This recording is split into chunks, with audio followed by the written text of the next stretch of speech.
Meron po tayong ipaabot sa inyo guys ha, kung paano malaman kung kailan darating ang The Big One at kung paano mangyayari ang tsunami at ang The Big One. Yun po ang ating topic ngayon na ipasagot natin kay kaibigan, yung mga katanungan na gusto po ninyong malaman.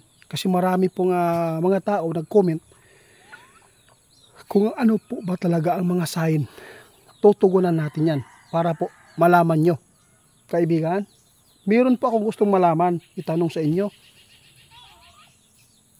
Tungkol po ito sa The Big One. Ngayong buwan ng Mayo, maraming nagpaabot sa atin. Gusto po daw nilang malaman kung totoo ba na maraming lindol na masasagupa ng mundo. Ngayong Mayo daw. Nako po. Tama po kayo guys. Dapat mag-ingat po tayo. Ha? Huwag po kayong magpakampante. Kasi ngayong Mayo, alam po ninyo, summer, no? Mainit, sobrang init. Kapag mainit talaga ang panahon ay alam po ninyo kung ano po ang mga kalamidad na darating. Tulad po ng lindol. Lalo na ang makapagbigay po ng tsunami o The Big One, malaking tragedya. Yung mga bulkan na mga active ngayon, kung mayroong mga bulkan na dumadami ang mga aktibo na gumising, pag ito ay sabay-sabay na pumutok, alam po ninyo ang mangyayari sa ilalim po ng kalupaan at karagatan. Yun po ang inyong dapat ninyong tandaan.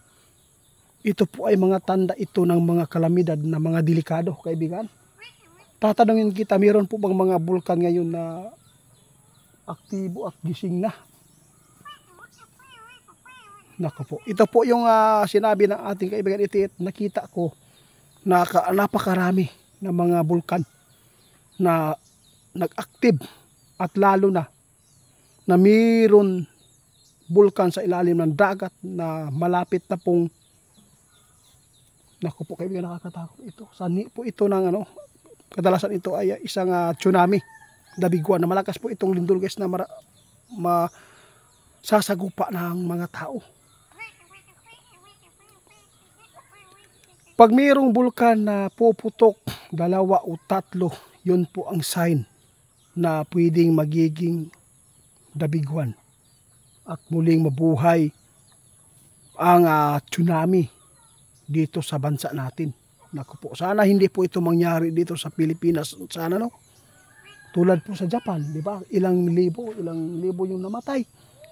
Kaya nagpapasalamat. Ano po? Kung meron kayong nalalaman ngayon, lalo na yung nagpaabot sa atin, no? Kung ano po daw ang sign, yung mga ibon na dumadami ngayon sa kanila. Ibig sabihin yan, mga sakit po yan. Mga sakit yun, mga sign na yan, sabi ng ating kaibigan. Yung mga bulkan na gumising ngayon, aktibo, yun po ang mga sign na malapit po tayo sa The Big One at tsunami. Unsa pa? At iba pa na mga pagyanig ba. Kaya dapat po natin siguraduhin ang ating pamilya ngayon, no? Wag po ninyong panghinayangan ang inyong bahay kahit gaano pa yan magarang man yan, kung gaano pa yan kaganda. Kung ikaw ay malapit sa dagat, kung ikaw ay malapit sa mga building sa Manila, dapat po ninyong iwan. Huwag po ninyong panghinayangan para hindi po kayo mapapahamak, lalo na yung mga kamag-anak nyo guys. Sana po magustuhan po ninyo ang mga sign na ipinapaabot ng ating kaibigan. Alam natin maraming nagalit sa amin dahil po nagpaabot daw kami ng nagpaabot po kami ng pananakot. Hindi po ito pananakot. Nais lang po natin masumpa na hindi magkatotoo para matulungan natin na idasal po ang ating bansa na sana ay walang mangyaring kalamidad na tulad sa Myanmar, Japan, no? Sana po. Lalo na yung mga tao na hindi naniniwala. Wala man kaming sinabi at hindi man kami nagpipilit sa inyo na paniwalaan nyo po ito. Pinapaabot namin. Nasa inyo lang po ang pagpapasya kaibigan. Tama si kaibigan. Hindi man po ito, hindi po kami nagtuturo ng kabastusan, hindi po kami nagtuturo na yung mga masama na dapat gawin nyo. Hindi, wala. Advice at saka pagpapaabot lang at para meron makuhaan kayong mga advice na mga ipinapaabot ng ating kaibigan. Kaya salamat po sa walang sawa kaibigan na pagpapaabot, lalo na sa sign na ipinapaabot ninyo sa kalamidad, lalo na yung Dabiguan, kasi yung Dabiguan ngayon ang pinaghahandaan. Alam po ninyo, marami nagpasa sa atin ng link tungkol po sa lindol, kasi po marami pong lindol po na magaganap at masasagupa natin. Huwag lang po kayong mag-alala ngayong buwan na ito. Sabi na ating kaibigan, wala pong malakas na lindol. Ang delikado sa Mayo daw. Mayo, tandaan natin ang Mayo ay hindi po talaga magandang buwan yan. Nakita ng ating kaibigan. Dahil po, tag-init, medyo iba po talaga ang klima natin ngayon.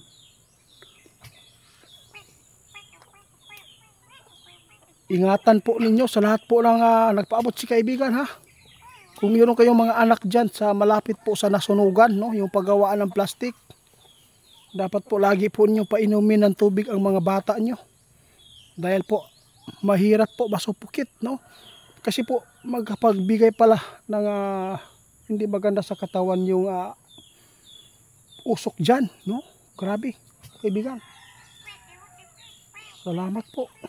Tingnan nyo si kaibigan guys, kahit hindi po niya ito gawain, ipinapaabot pa rin niya na hindi po safety yung mga nasunog po dyan sa paggawaan ng plastic, dahil po meron po talagang mga medisina ba na makakasira po talaga. May mga toxic yan, makakasira sa katawan ng isang tao, lalo na pag sobra-sobra ang apoy, usok, no, aso ba. O dapat mag-ingat po tayo, po nyo pabayaan ng anak nyo, dapat magmask po kayo. Tama si kaibigan, sinabi po niya ito na mayroon masusunog. Tandaan nyo ito guys, no, mayroon pang mga lugar na masusunog po ang city po, talaga totoo yan. Abangan nyo po yung sinulaan ni kaibigan na mayroon pong building na biglang gumuho lang kahit walang lindol. Alam po ninyo yan, ha. Mag-ingat na lang tayo. Salamat po sa inyo. Sa lahat po ng Metro Manila, mag-ingat po kayo. Huwag po kayong magkampante. Kasi yung ipinapaabot ni Bronner, kasi po hindi po nila alam pala na mayroong anong kalaban ito na magbibigay po ng kaguluhan sa Metro Manila. Basta ihanda lang po natin ang sarili.